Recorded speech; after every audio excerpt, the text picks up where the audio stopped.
Hi, this is Angela Skirtu, and you can find me at www.therapistintstlouis.com.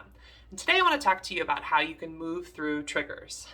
This thing is called the trigger response cycle. It is a skill for moving through triggers when you have traumatic triggers. Now, this does come from Wendy Maltz. I did not make this up myself, but I have since enhanced and used it multiple times to teach individuals how to move through their own triggers, trauma triggers.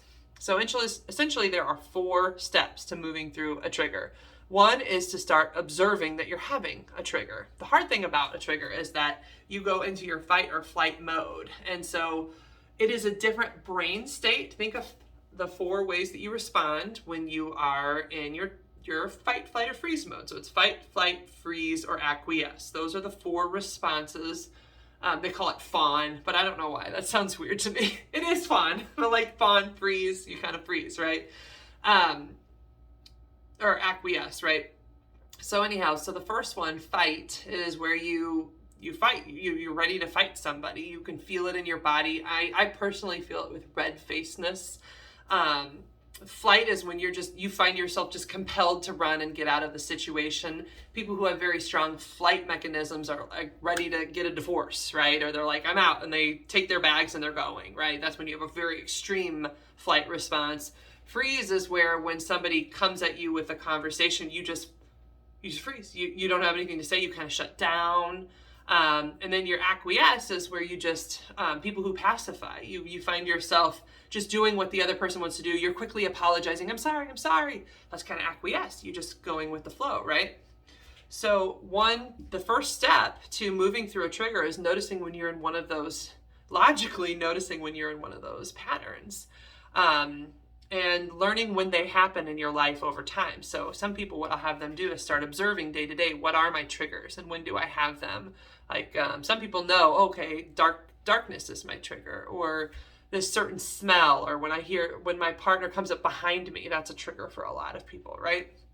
And so learning what your triggers are is one, just observe, notice, okay, I'm triggered. Then step 2 is to physically de-escalate in some way. Now, you can do this through deep breathing. Deep breathing activates your pause and plan mechanism. That's your parasympathetic nervous system. And so that is the slow down, pause, plan. It's the one that is active when we're calm and relaxed. So you can deep breathe. Some people will do a grounding exercise. We call it, I don't call it, it's called 5, 4, 3, 2, where you pick 5 things you see, 4 things you hear, 3 things you can touch, 2 things you can either taste or smell, and they're all meant to get you back in your senses. So physically de-escalating looks like getting back into your sensory and slowing your body physiologically down. That's why either the deep breathing, where you're slowing down the breath and you're teaching your body to shift down, or doing something sensory like the 5, 4, 3, 2 exercise helps you to kind of like notice what's happening in this moment. Because usually when people are triggered, they're not just triggered by what's happening in this moment. They're triggered by something in the past that is connected to what's happening in this moment. So that's part of what's happening there. So you physically de-escalate and then emotionally de-escalate. So part of emotional de-escalation looks like saying things that are very self-compassionate or neutral. Like, I'm just in this room. I'm on a couch. I don't have to do anything right at this moment. I don't have to say anything. I'm not in a crisis right in this moment. It feels like a crisis, but that I'm not actually doing anything but sitting in a room. And so it's internally a monologue that is calming, soothing, or very basic. Because think of like if you're talking to somebody who's having a panic attack, you just tell them enough to get them through it. Well, that's the same thing you'd be telling yourself. It's just enough to get through the trigger.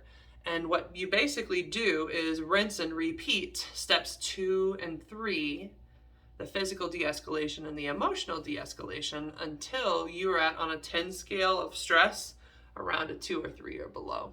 And so you might involve like doing the deep breathing and the emotional calming down for a while. Like, just in a room, in a couch. It's okay to feel what you feel. It's okay to be struggling. You're basically just soothing yourself until you're down. And then step 4 is you can either continue to do the same thing you were doing before or do something different. So if you're walking on a street you might continue to walk. Or if it was a really intense trigger, you can also stop and do something else. Like, I need to go to the bathroom, I need to go get a drink and do something. Like, you're allowed to do whatever you need to do, but you make a conscious choice at that point.